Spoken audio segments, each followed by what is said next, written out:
Salut à tous, j'espère que vous allez bien. Bienvenue dans cette nouvelle vidéo. Aujourd'hui, on va parler de ce qu'on consomme, des aliments qu'on consomme. Aujourd'hui encore, je discutais avec mon kiné sur les aliments, sur comment est-ce que nous consommons nos produits en Afrique. Vous savez, je présente l'élevage des poules pondeuses où je présente tout ce qui concerne l'agriculture sur la chaîne YouTube parce que je pense que malgré tout ce qu'on va avoir dans l'évolution d'autres domaines comme la technologie et tout ça, étant donné que la croissance de la population mondiale ou surtout de la croissance de notre pays, de notre continent, Afrique, on a besoin de la nourriture. Et donc, c'est pour ça que je pense que c'est important de se concentrer ou de parler vraiment de ce domaine-là. Plus encore, l'avantage qu'on a, l'avantage que je peux dire que nous, Africains, on a, c'est qu'on a toujours de l'espace. Quand on nous parle de la croissance ou de la population africaine qui va doubler et tout ça, on a de l'espace pour faire suffisamment de nourriture qu'on va manger. Mais le problème réside au niveau de la mentalité, mais aussi au niveau de la consommation. Comment est-ce qu'on se comporte vis-à-vis des aliments, vis-à-vis de tout ce qu'on fait chez nous, hein. Je vais prendre le cas de l'élevage des poules pondeuses. Je commence par ça pour un premier exemple. Vous savez, au Cameroun, dans les supermarchés, les personnes qu'on voit dans les supermarchés, ce sont des personnes qui viennent des familles riches, en fait, si on peut dire comme ça. Donc, les gens qui vont dans les supermarchés, ce sont les gens qui sont riches.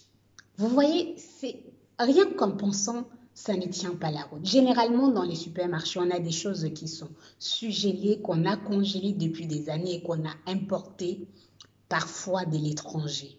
Et donc, ce produit, c'est quand même de dire que quand tu as de l'argent, au lieu d'aller dans un marché classique où tu as des produits frais, où tu as les produits qu'on n'a vraiment jamais conservés quelque part et que tu peux acheter normalement, qui est bon pour la santé, tu préfères aller dans un supermarché parce que tu viens d'une bref, du moins parce que tu as les moyens. Et donc, voici quelque chose, par exemple, que les gens peut-être qui vont dans des supermarchés trouveront que ils y vont parce qu'ils ont des moyens. Mais pourtant, les gens qui n'ont pas de moyens pour aller dans ces supermarchés se protègent parce que se protègent par choix. Parce que je me rappelle une fois, il y a ma belle-sœur qui disait on va dans un supermarché. Je dis ça n'a aucun sens. Dans un marché classique, on achète des très bons produits qui n'ont jamais été congelés, tout ça, et que tout va bien. On n'a jamais eu besoin de mettre quelques produits ou quoi que ce soit dedans pour conserver. Bien évidemment, je ne parle pas au niveau de la production parce qu'il faut dire qu'il y a les pesticides et tous les autres qui sont utilisés, mais je parle déjà au niveau des produits qui sont mis à l'intérieur pour la conservation et pour que ça reste pendant des mois dans des supermarchés. Donc maintenant, ça c'est au niveau, j'ai pris l'exemple de l'élevage des poules pondeuses, par exemple, parce que je sais que aujourd'hui, en Afrique, on importe toujours énormément de poulets. L'avantage qu'on a, moi par exemple, quand je suis au Cameroun, je vais dans un marché, je prends un poulet qui est en entier et je vais demander à la personne qui est là, ils vont aller, ils vont découper, ils vont tout faire sur place, ils vont te remettre le poulet découpé. Donc en gros, on n'a pas eu besoin on prend un poulet qui est vivant en fait et on fait tout le processus, on te remet la viande qui est fraîche ou le poulet qui est frais.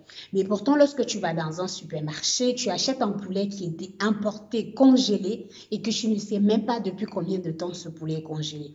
Mais comme j'ai dit, c'est justement les gens qui ont assez de moyens pour aller dans les supermarchés, donc ça protège. Le désavantage, c'est que la majorité de ces maladies comme le cancer, beaucoup d'autres maladies qui arrivent, touchent généralement les personnes qui sont dans des classes un peu élevées parce que justement, ces aliments-là et tout le reste, ça a un impact.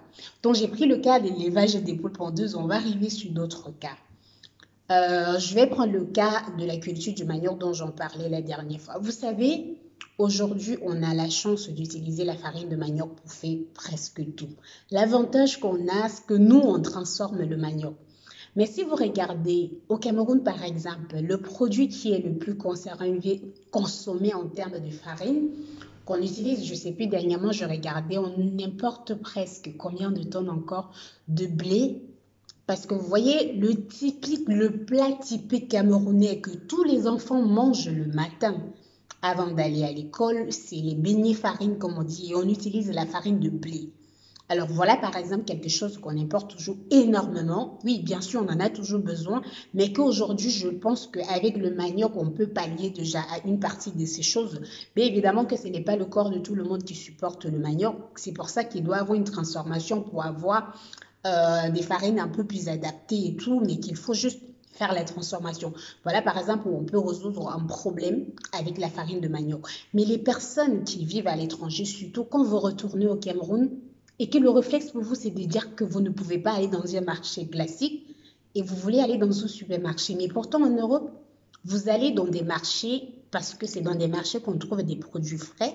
Mais au Cameroun, vous allez dans des supermarchés. Ça tient juste pas.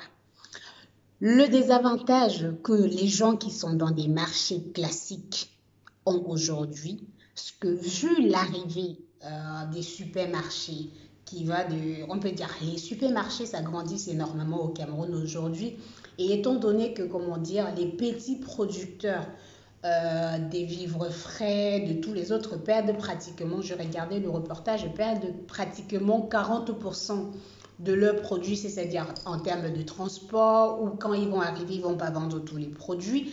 Si les gens arrivent à perdre par exemple 40% de la production de ce qu'ils ont fait, c'est tout à fait logique que malgré les efforts qu'on fournit aujourd'hui ou que les Africains, les jeunes Africains qui se lancent, que ce soit dans l'agriculture ou dans l'élevage ou tout ce qui concerne ce domaine-là, on n'arrive pas toujours à produire quelque chose qui va satisfaire, on va dire, un pourcentage minimal de notre consommation. Oui, donc pour ma part, je pense déjà que vous, les personnes qui je vais dire que ce soit les personnes qui sont au Cameroun et tout, ou ce soit les personnes qui quittent à l'étranger, ils vont au Cameroun et tout le reste. Ce n'est pas du tout logique de laisser un marché local classique où vous avez des produits qui viennent directement des plantations pour aller dans un supermarché. Et il y a un autre point, c'est le fait qu'aujourd'hui, si vous regardez la France, tout le monde couvre des produits bio. Tout le monde va avec des produits bio, mais pourtant dans notre condition, on est encore au niveau où quand on va voir une pomme qui est très petite, on ne va pas préférer cette pomme-là, mais on va aller vers une pomme qui est grosse, qu'on a utilisé des pesticides pour faire ou pour cultiver et tout le reste. Donc c'est vraiment contradictoire, je dirais. Parce qu'il y a cette histoire d'éducation, il y a cette histoire de penser que comme ça vient de l'extérieur, ou quand les choses qui viennent de l'extérieur, c'est dans les supermarchés, ça veut forcément dire que c'est bon.